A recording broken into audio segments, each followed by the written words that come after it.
Should we call it Wacky Wednesday, Wonderful Wednesday, Wyoming Wednesday? I don't know about Wyoming. I want to visit there, though. A good buddy of mine went out to Jackson Hole on a fly fishing trip this summer. Said it was great. But anyway, happy Wednesday, everyone. This is JC Shurburtt. This is Inside the Gamecocks Podcast. Wednesdays are always great because I have my segment on JB and Goldwater. If you guys aren't listening to JB and Goldwater from 12 to 2, they stream it on the Podbean app. They stream it on YouTube. They stream it on Twitter. Be sure to check those guys out, even when I'm not on Monday through Friday. It's probably the most up-and-coming, dynamic daily sports talk show in the state of South Carolina. And they talk everything, talk a lot of Gamecocks based out of Charleston. Jamie and Darren are really good co-host, and they have really good guests, and I highly recommend that for you. And I'll be on today, normal time around 12:30, talking with those guys. It's always a hilariously good segment. Me and those guys really have a good rapport. So check that out today. I also do radio in Tuscaloosa, Alabama. If any of you Gamecocks are hiding over there in Tide Country, I'm on with Wimp and Barry Sanderson, 7:30 a.m. Central every Wednesday. And then later today, Mike Morgan and I will drop yet another JC and Morgan College Football podcast. If I'm not mistaken, I think Andy Staples is going to be on with us today, so we'll have a good guest for that particular show. So Wednesdays are great. Got some mailbag questions to get to today on this podcast. Got some things to talk about, obviously. Also want to thank all of you guys. We were looking through the numbers with all the 24/7 sports podcasts the other day, as far as guys that have been giving ratings or audiences that have been given ratings on the Apple store, the Apple Podcast store. And South Carolina, we're jumping up there. You know, this is the South Carolina podcast for 24/7 Sports. We're jumping up, and we're about to catch Tennessee and Florida State. So if you guys want to help me catch the Vols and the Seminoles, get your friends, get your wife, get your husband, get your kids, take their phones, go rate me 5 stars, write a review. And our numbers are going to continue to go up there. And I really appreciate all that because, like I said, it's kind of a contest now. So we want the Gamecock Podcast to be the very best podcast in the 24/7 Sports Network with the biggest audience. And it's already the greatest group of fans. I mean, we already have the greatest group of fans at South Carolina. So we need to have that translate into some numbers to where we can be number one. And that certainly would help me. There's no financial incentive on that, by the way. I don't make a quarter every time you guys write a review or rate it 5 stars. It just helps get more listeners. And then sometime down the road, you know, we'll open it up for advertising and all that. I've got some plans to kind of work that back in. But for right now, you know, we're just kind of trying to grow it and trying to be the best within the 24/7 Sports Podcasting Network. So thank you for all of that. All right, so on thebigspur.com yesterday, and if you hadn't read it, I believe it's not a VIP article. I believe it's a free article. Yes, John Whittle, my good friend, who covers all the teams at South Carolina. John Whittle has written a depth chart projection. This is his opinion, so we're going to go through it for the offense. And I'm going to kind of give my opinion. You know, and so we'll see what's at. And I'm going to let you go read the article with all his details. But I'm going to fill in the blank, give you his answers, and give you kind of my thoughts. So we're going to play a fun little game here, I guess. By the way, I hope Jadeveon Clowney doesn't sit out this season in the NFL. I really, really don't. Somebody somewhere needs to sign that guy. But I know money's involved there and all that, so we'll see ultimately what happens. I don't know why anybody wouldn't want a pass rusher. You could play Jadeveon Clowney on 3rd down alone, and he'd probably be worth it, in my opinion. But the NFL doesn't ask me what I think ever, and probably nor should they, because I questioned taking Patrick Mahomes over Deshaun Watson in the draft. My big point was neither one of those guys should have been behind Mitch Trubisky. So maybe I was right about that, but wrong about Mahomes. I very much so undervalued him. But anyway, sometimes I'm a little better at quarterbacks than those guys are, though. So anyway, we'll see kind of what happens with that. So speaking of quarterbacks, here we go. You got Jay Urich, Colin Hill, Ryan Helinski, Luke Doty, all in the mix. It's Colin Hill and Ryan Helinski essentially for the starting job. Luke Doty is third and going to play all over and going to see some snaps and time. But right now it's Hill versus Helinski. And Whittle says he projects Colin Hill. And that kind of goes along with what I've heard. You know, the word is that he's a little bit ahead, knows the system better. There's not that much difference in terms of talent between the two. I agree that there's concerns about his knees. Anytime you've had 3 ACLs, it's always a concern. But I think with this offense, you have to go out and execute it. And I think the guy that executes it the best is the guy that's going to get the job. And I think that right now that's Colin Hill. Now, I'll remind everyone that last year in preseason camp, when Ryan Helinski was a true freshman, you know, there was a lot of talk about whether it would be DeCarrion Joyner or Helinski, and then Helinski lit it up. And I think the second or third scrimmage, and then it was clear Ryan Helinski was number 2, no questions asked. So maybe that's a trend with Helinski, and you know, maybe he's a camp guy that, you know, ends up getting better as camp goes on, the light comes on or whatever, and he goes out there and does it. But, you know, look, I think that there's been a lot of unfairness about Ryan Helinski. First and foremost, the fact that he had to start 11 games last year was unfair. And I do think that there could have been some things coaching-wise that could have helped him out a lot. For example, you know, I think if there were another play, I think even if Kurt Roper were calling the plays last year, it would have helped, because Kurt Roper obviously did a really good job with Jake Bentley, kind of calling it and guiding him through his first season.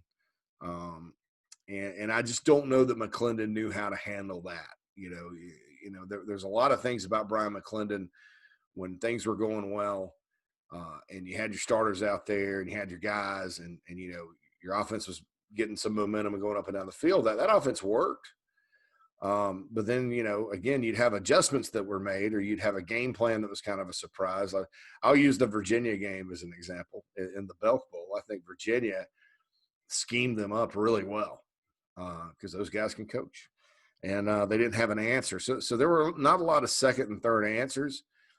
I think with a true freshman quarterback, you know, you got to have that. You can't just say, go out there, get us in the right play, and let's do it, or let's run this collection of plays, or whatever. So I think, number one, that was unfair. Number two, I think that the way he performed against Bama and Georgia last year, which by all accounts, I thought, you know, his 3 best games were probably Charleston Southern, Bama, and Georgia. I think that skewed it kind of the other way, where people think that could be the norm. You know, I don't know. You know, those were 2 very good defenses. Georgia's was probably a lot better than Bama's. Bama wasn't their normal defense, but it's Bama. It's national TV. You stand in there and fire the football, and you don't back down. You're starting to think, well, it's probably going to be a pretty good guy. So I think those types of expectations need to be brought back down to earth. And then you have the crowd that, you know, just judge quarterbacks based on wins. You know, and I mean, you know, that's like basing a starting pitcher in baseball with a 1-4 record because the bullpen sucks and because the lineup sucks, but he has a 1.1 ERA. You know, that's like sitting there and blaming him for for the record. And so I just don't think that's cool either. So there's a lot of unfairness. And I think, too, that with his ranking as a recruit coming in, expectations are probably higher than they should be this early in his career. Keep in mind, too, he can redshirt this year and then has another red shirt on top of that, you know, I mean, because he played. So his clock pauses. So he's got plenty of time left in the program as well. It's not like these are both 2 grizzled veterans going at each other. Colin Hill's been playing college football a lot longer than Ryan Helinski. So that's what I think. I think people need to treat Ryan Helinski fair. I don't, you know, and this was reported, you know, maybe Helinski isn't the first one in the building and last one out type of guy. But that's not going to keep him, that's not going to keep him from winning the job. I think they would like that's not what's keeping him from winning. What's going to keep him from winning the job is Colin Hill and his performance.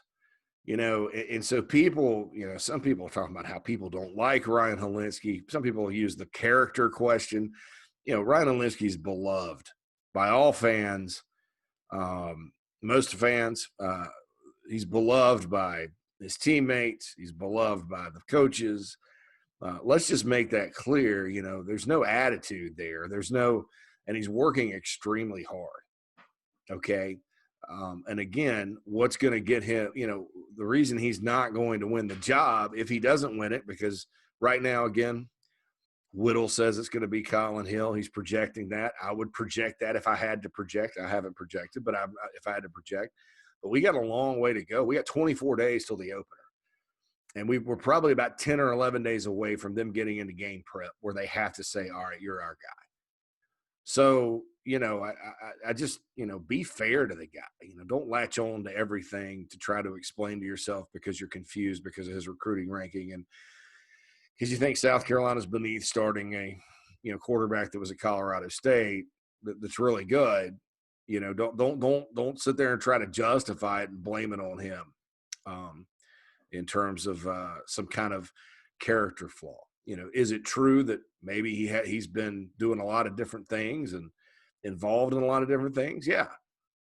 Is it true that maybe sometimes when you're talking about football, that can get you a little behind or make you distracted? Yeah.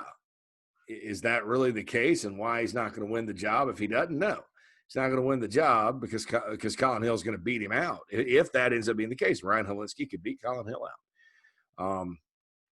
I think if Luke Doty had been going through the spring the whole time, he'd be right there in the mix too, because he's got some stuff to him that, the other two don't have, and he's been very impressive. So, we'll see what happens there, but Whittle projects Colin Hill at quarterback.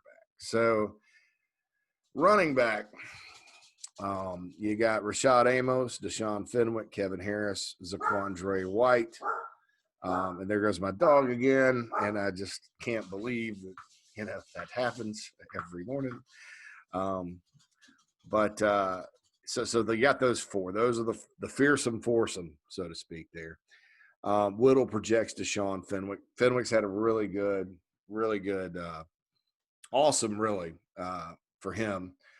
Spring and summer, before the 5 practices in spring, we heard good things. We've heard good things here. I would, lean toward Fenwick possibly, but I wouldn't count out the other three. Keep in mind, White just got there, so he's feeling his way. He could overtake him. Keep in mind, Kevin Harris is in the mix too. And those of you that want to move Kevin Harris to fullback full time, that's not going to happen. He's not a fullback. He's a running back. He's got a different style, bowling ball kind of style. He's a bigger, thicker running back, but he's not a fullback. He may play there some in spot duty like he did last year, but Adam Prentice is the fullback. And then the kid that came in from from Hammond behind him, I almost made a big boo-boo there. I think he's going to be the other fullback, and I think they could play Kevion Mullins or Kayshawn Toney some there too. Watch out for Rashad Amos as we move forward. He had some good runs in the scrimmage the other day. Obviously, he has to hold on to the football, but talent-wise, he's checking out right now too.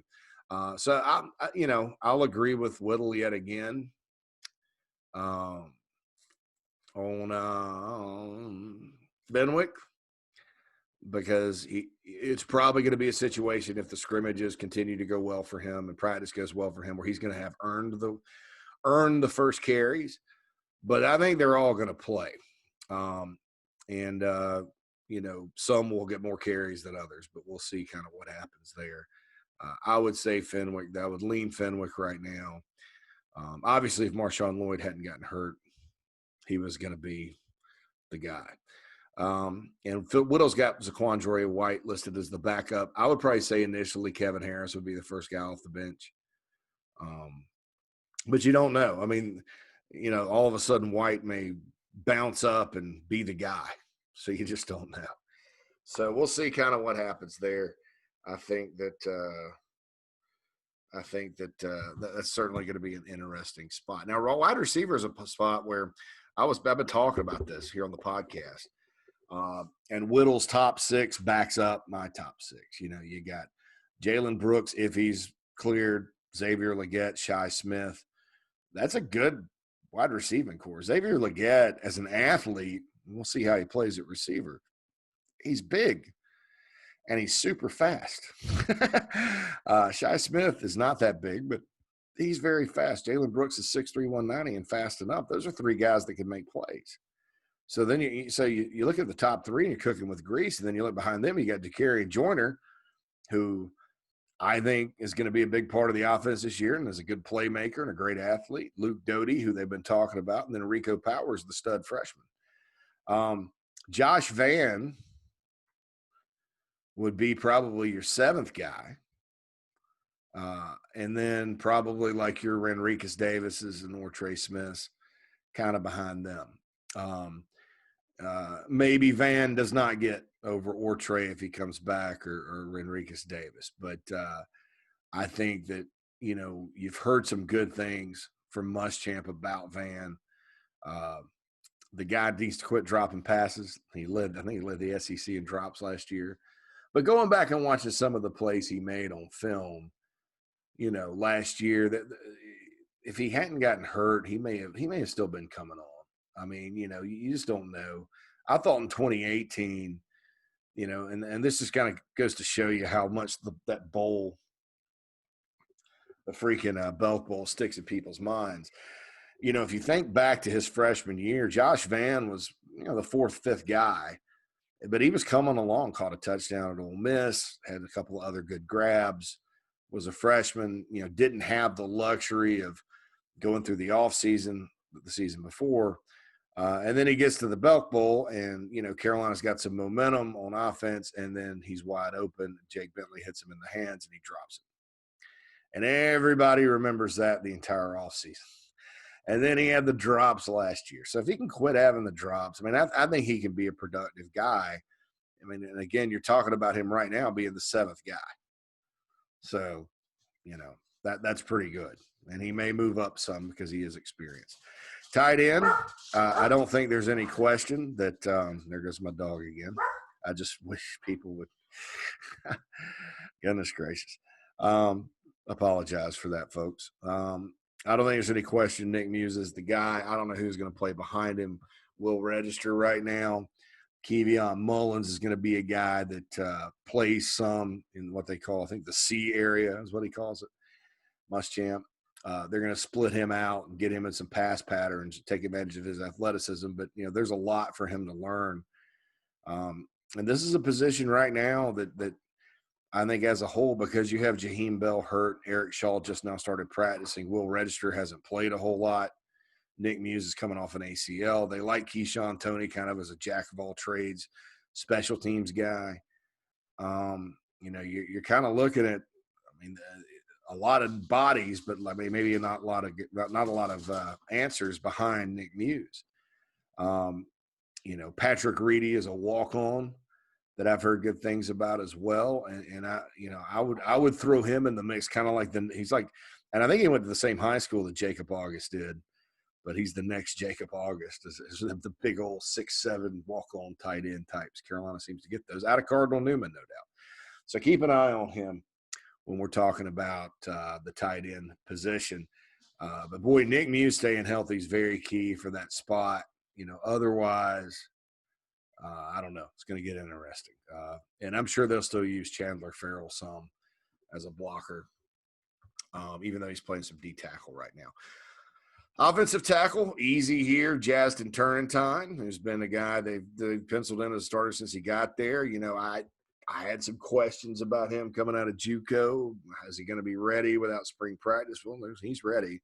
You don't really hear much, about the left tackle job.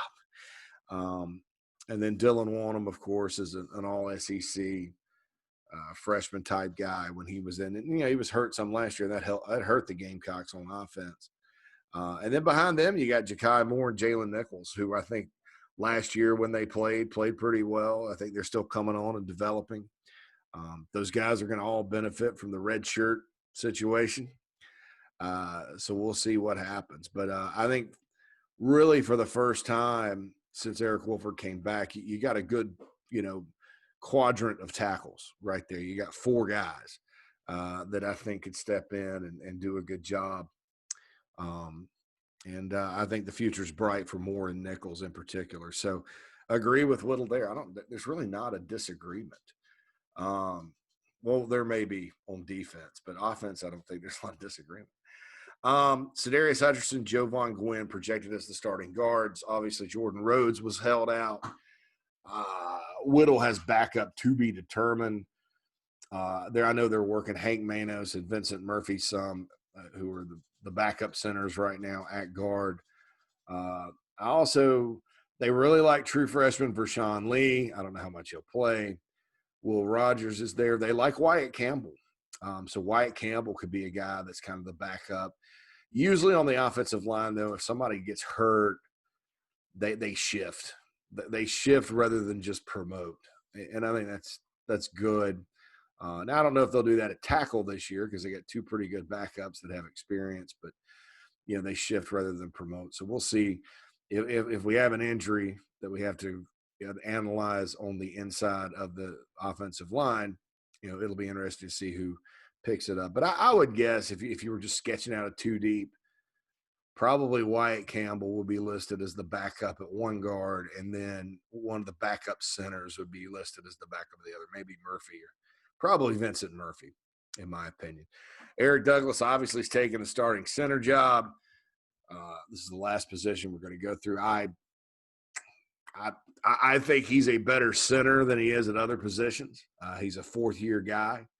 He's a guy Carolina beat Penn State on in the recruiting process. He's out of Charlotte. And he's been through some adversity and played a lot of different positions and knows his stuff. And I think he's going to be pretty good. I feel good about that spot. I know that Hank Manos, they remain high on him. And they're high on Vincent Murphy too. I think the Manos-Murphy battle is going to be an interesting one moving forward. Whittle says Manos is the backup. Manos. I got a note from a teacher that says I mispronounce guys' names sometimes, and I apologize for that. But that's the backup there. I'm not so sure about that. I think if I were sketching out a 2 deep, I'd probably do an or. But Vincent Murphy's a really good player. They really like him, and so I don't know.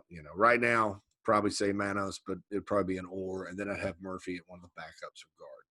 So you look at this and like, okay, so I'll go through the positions. Like, more concerned than I was or less concerned. Center, now that Douglas is the starter, less concerned. Guard, slightly more concerned because of depth. Okay. Offensive tackle, less concerned because Turrentine nailed down that job and you got a nice, 4 deep. Tight end, more concerned by a lot. There. Wide receiver, less concerned because when you really start looking at like the top 6 and their athletic ability, you're less concerned than you were when you're like, there's no speed, there's no this, there's no that. Running back, much more concerned than I was with Marshawn Lloyd out. Quarterback, less concerned because I kind of know how, this thing's playing out, and it's going to make whoever the starter is a lot better. So here we are, September 2nd, I think 15 days into the preseason. There most positions I'm probably less concerned about than more concerned as we head forward and continue to work toward the September 26th season opener against Tennessee. Had a nice conversation about that game today on the radio in Tuscaloosa. There's, I think that you want to see a team that got completely, for the lack of a better term, screwed by the SEC as far as like their schedule goes. And I know they were supposed to play Oklahoma, and they're not going to play Oklahoma now. But, you look at it, and their permanent opponents always Bama. So they had Bama and Arkansas this year. It's never a good year when they have to play one of the big four or two of the big four out of the West, because they always play Bama. And so they had the Oklahoma game, but then they had three other cupcakes non-conference. You play Arkansas, so that's a game out of the West. You feel like you can compete and probably win. But the good old SEC gave the Vols A&M and Auburn. And not only that, they're in back-to-back weeks. Texas A&M comes to Knoxville. Auburn is on the road in the Plains the next week. Two of their first three games are at South Carolina and at Georgia. You got a game against Missouri at home, sandwiched between it. Then they play Kentucky at home and Bama at home. They have a bye week. They go to Arkansas. They got A&M at Auburn, at Vandy. And then Florida, first time Tennessee and Florida have played since 2001 in December. Of course, that was Spurrier's last game at the Swamp. Tennessee went in there and beat him 34-32 and cost the Gators a shot at the national title that year. That Gators team was really good. Tennessee went in there, I think, ran it like Travis Stevens had like 215 rushing yards. Couldn't stop him that day. So they'll meet in December. So, that's Tennessee schedule. From a South Carolina standpoint, you knew it was going to kind of be tough, but, they didn't really – they added Auburn on. That's kind of – some people think Auburn's going to be fourth in the West this year. Some people think they're going to be second. They're kind of a mystery, as Auburn is. And then you gave Ole Miss one of the – they didn't add Auburn and Bama to the schedule, because you had A&M and LSU already. But Tennessee,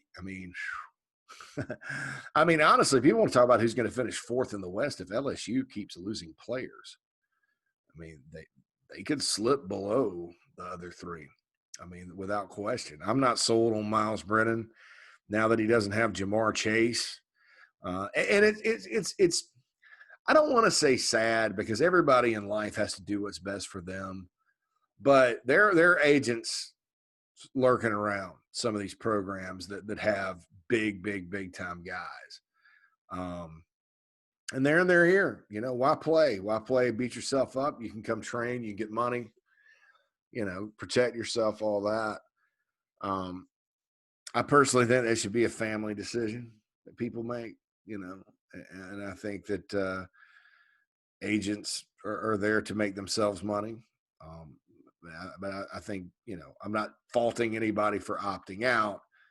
I'm just saying, I don't think it's a good idea to have people recruiting players off of college teams.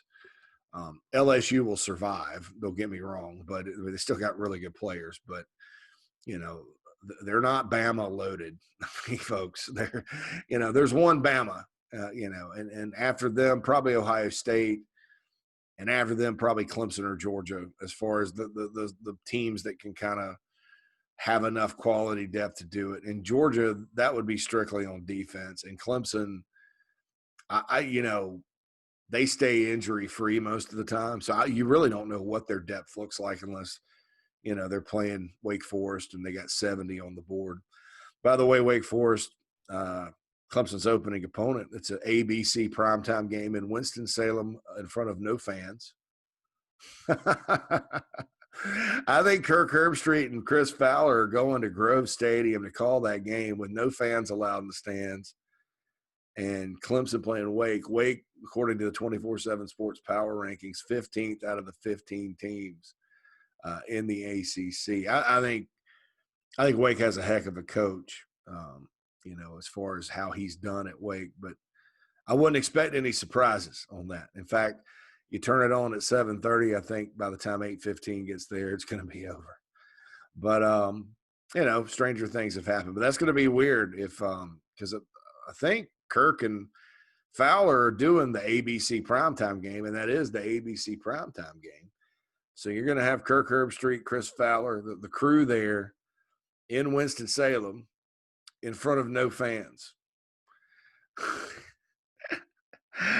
Bizarre piece of primetime viewing, in my opinion. But Clemson, of course, kicks off here 2 weeks before the Gamecocks. 10 days, Tigers go up to Wake to Winston-Salem to play.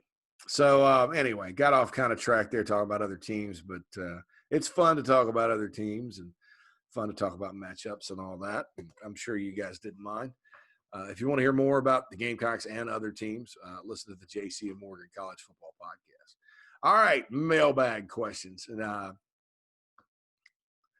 the first one comes in. And again, if you want to send in a mailbag question, insidethegamecocks@gmail.com or tweet at the Big Spur Pod on Twitter.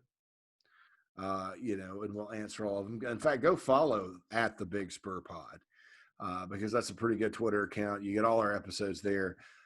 If you're following at the Big Spur 24/7, we also, post about the podcast there. But the podcast Twitter, you never know. There may be a little something, maybe something different.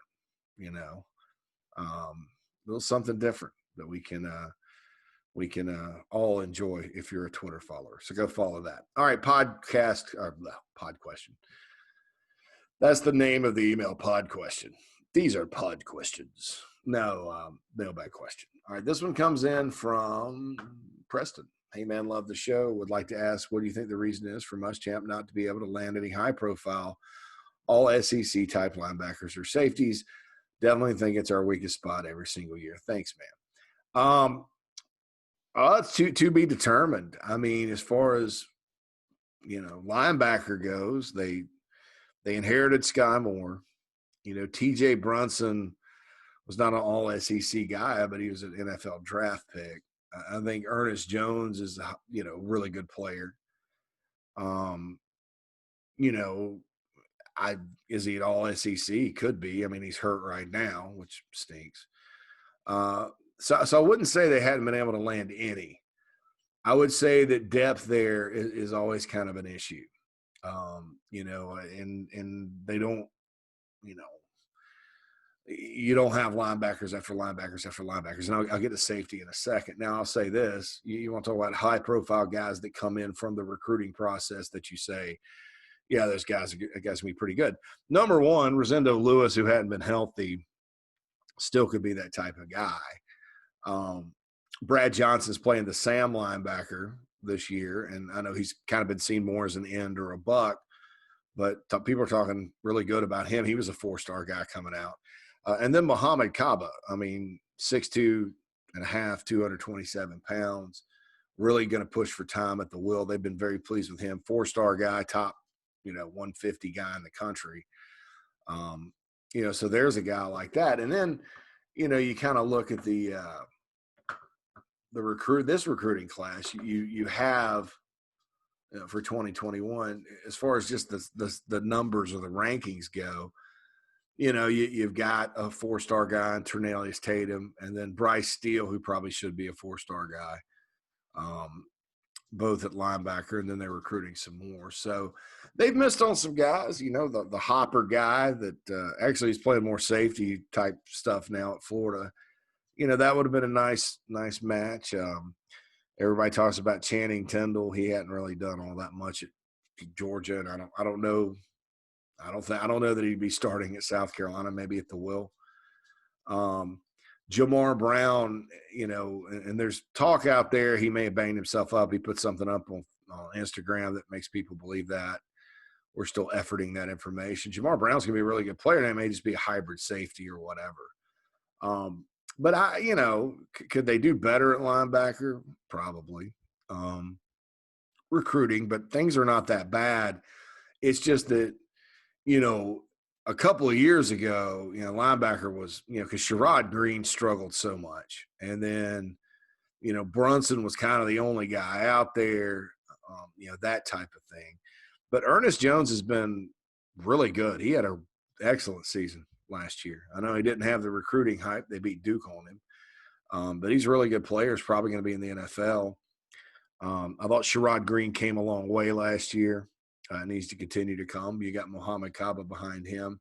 We'll see what happens when Rosendo Lewis gets back and then Brad Johnson. So we'll see. And then there's help on the way in this recruiting class. But, I think if you're looking for 5-star linebacker recruits, they hadn't really gotten it. But I'll also remind you that the last 5-star linebacker recruit the Gamecocks got was Ricardo Hurley. Didn't pan out, and probably the best linebacker, the two best linebackers to play at South Carolina in the last 15 years were Jasper Brinkley and Sky Moore, maybe Shaq Wilson. All those guys were 3-star guys. Brinkley was a high 3 JUCO prospect. So, it's just one of those things. I think linebacker is one where you can kind of mix and match and find it. It'd be great. And then in this system too, because you have the Sams, the Bucks, and those are kind of linebackers, but kind of not. Sam is obviously more of a linebacker, and so we'll, in the system, it's kind of hard to define. And the same thing happens at Alabama, because it's a similar system. You're just like, well, who is what, and what is who, and linebacker this and linebacker that. So who knows? But so we'll see. But yeah, it's if you're looking for star ratings and stuff like that, and guys that have gone on to be all SEC or whatever, probably it hasn't happened under Muschamp. Safety's just been a tragedy or a travesty, however you want to define it. If you're more of a positive person, you're probably going to look at safety and go, well, here's the list of people who have gotten seriously injured playing safety at South Carolina. If you're kind of more of a negative person, you're going to say, here's the list of people that, couldn't really play safety at South Carolina, and it's been tough. I mean, last year the safeties still weren't good. Now, I think there is light at the end of the tunnel this year. R.J. Roderick, going into his third year, should be really good. Jalen Dickerson's finally healthy. We'll see, what happens with him. And then you do have kind of a guy that's the star back there in Jamie Robinson. And so with Jamie Robinson, they did recruit an all-SEC big-time type of safety.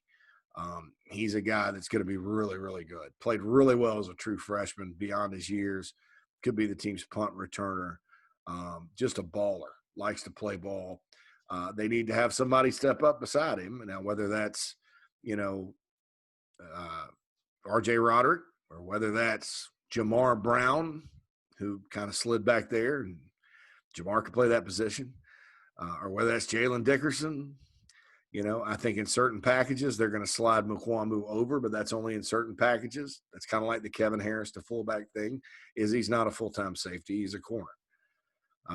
But in certain packages, they'll slide Cam Smith in and move Izzy over. I think probably pass defense kind of deal. Center, go play center field. So there are more answers there. And we tend to say that the last couple of off seasons, we've tended to say that. And then injuries hit, and all of a sudden 3 safeties are down, and you're like, wow, who's back there? Who's back there this week?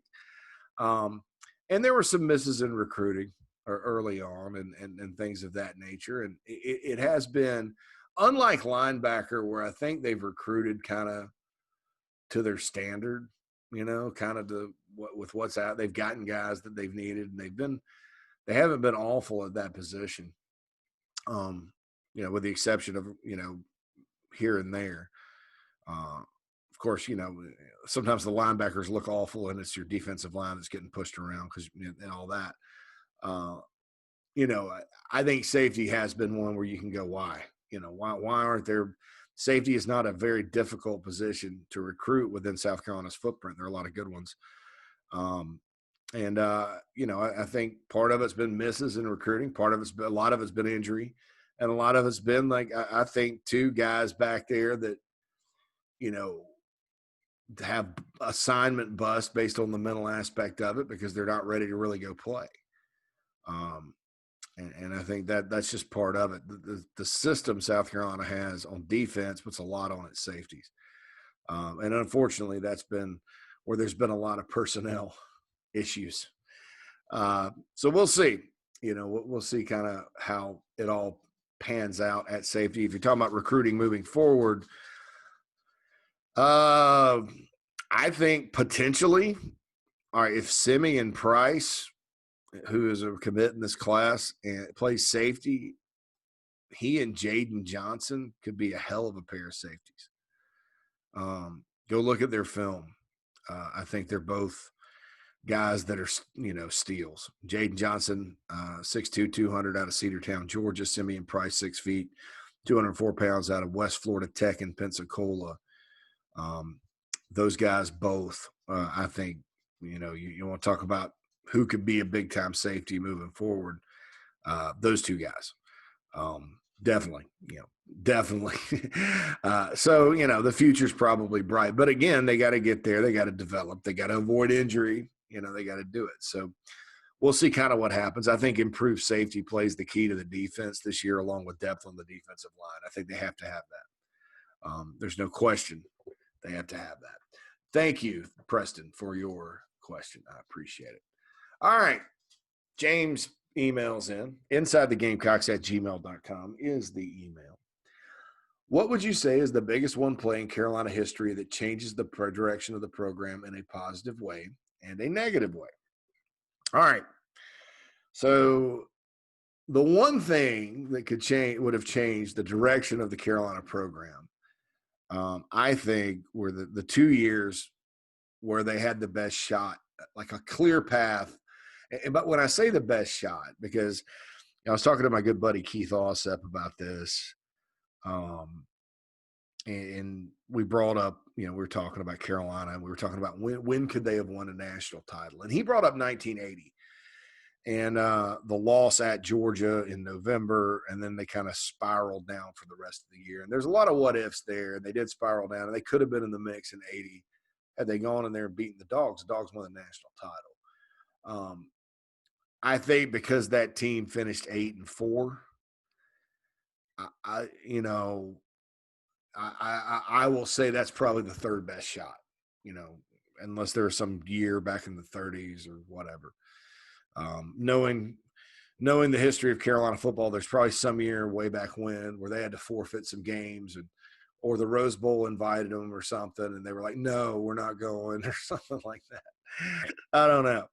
I don't know the big history of the Ghost back in the day, but so I'm gonna go to 2 years, 2013 and 1984. 2013, South Carolina had a shot at the national title, playing for the national title. And the one play that got him was Marquez North catching the ball on Ahmad Christian's forehead up at Tennessee that set up the game-winning field goal for the Vols. That Tennessee team was not that good. Carolina did not have a lot of focus. They were coming off a 52-7 win at Arkansas, and instead of continuing to do what they were doing, they tried to kind of mix things up, and it just didn't work. It was a cattywampus day, and Tennessee kind of played out of their mind, and Clowney barely missed a sack on that play, and Justin Worley from Rock Hill throws it up, and the guy comes down with it, 23-21 win. South Carolina wins that game. And this is assumes, because you don't know if they'd won that game, maybe they go to Missouri the next week and get beat, or they don't come back or whatever. Or maybe they start Connor Shaw from the beginning. Maybe he doesn't get banged up and they go up and down the field and beat Missouri. Who knows? But assuming that the season plays out like it was, South Carolina wins the East. And instead of having to play Alabama, which I think would have been a tough out that year, they get to play Auburn. Now, that Auburn team, had Ellis Johnson as the defensive coordinator. They weren't very good on defense at all. Steve Spurrier's in there calling plays against Ellis Johnson. I kind of like that matchup.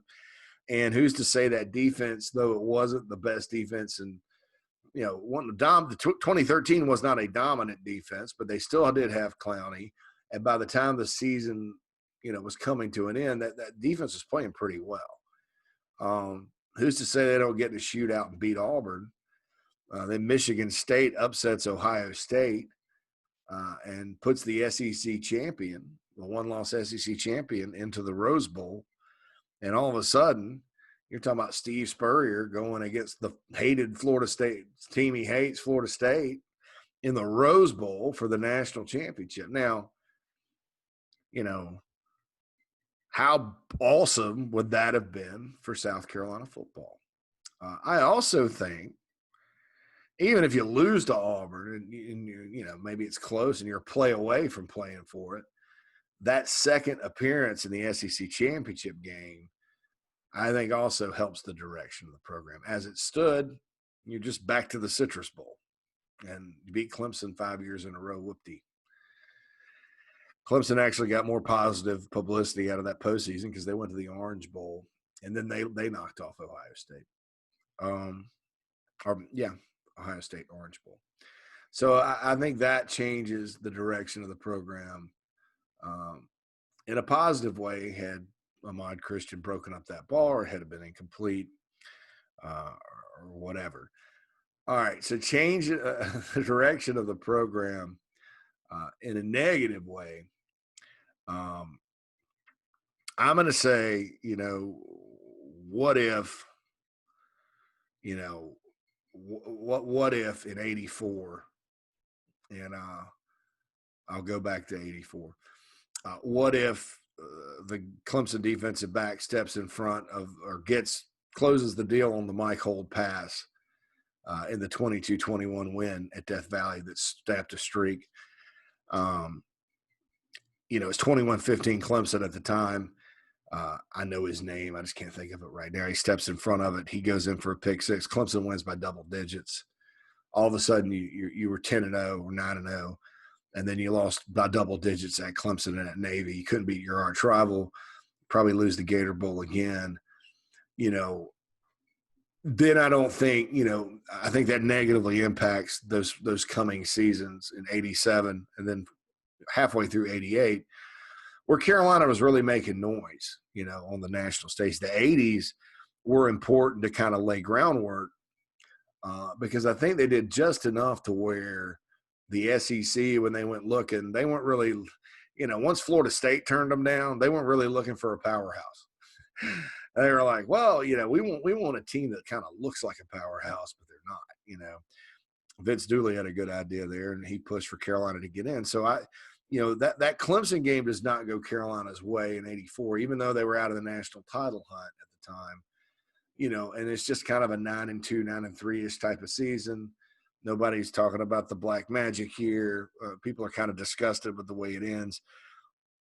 I don't know that the program has enough momentum because they had 2 losing seasons right after that where they had to kind of rebuild with some good young talent, and that set the stage for 87. And, you know, all those little moments during the 80s, you know, helped facilitate the program getting into the SEC, which I think was the game changer, you know. So maybe if that passed, and look, you can go back and watch the tape. It's on YouTube. That late game-winning drive, the Clemson D-back has it in his hands, drops it.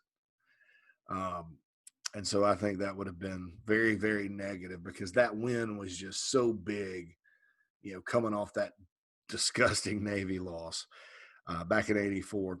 And, you know, again, Carolina beats Navy that year. They, you know, South Carolina, you know, if they hadn't been for some unexplained losses on the road at Navy and at Tennessee, you never know. Gamecocks you could have been looking at 1984 and 2013 national champions.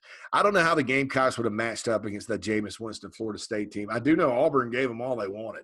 You know, it was a very close game right down to the wire. So, you know, we can speculate about that. But those are the 2 opportunities, and those are my strolls down memory lane, James. Thank you, James, for the question. Again, mailbag questions, insidethegamecocks@gmail.com, or tweet at the Big Spur Pod, and I get them all answered. I'll get them all answered for you. No question about it. 2 good ones today, though. All right, I'm going to get out of here. Don't forget JB and Goldwater, 12:30.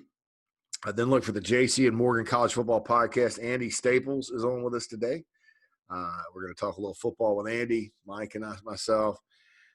We always enjoy that. So we like our guest on the JC and Morgan College Football Podcast. And I'll be right back here with you probably tomorrow. Sometimes I skip Thursdays, but probably tomorrow. And we'll be talking Gamecocks. Maybe some good news, you know. to talk about tomorrow, or some bad news or whatever. Send me your mailbag questions. And again, thanks for all the ratings on Apple. Again, let's go catch those Seminoles and catch the Gators. They're in front of us. I think Texas is in front of us. So let's go catch those programs that in terms of Apple podcast reviews. I want to be number one in the 24/7 Sports Network on that. All right, JC Shurburtt signing off. Holla at you guys soon.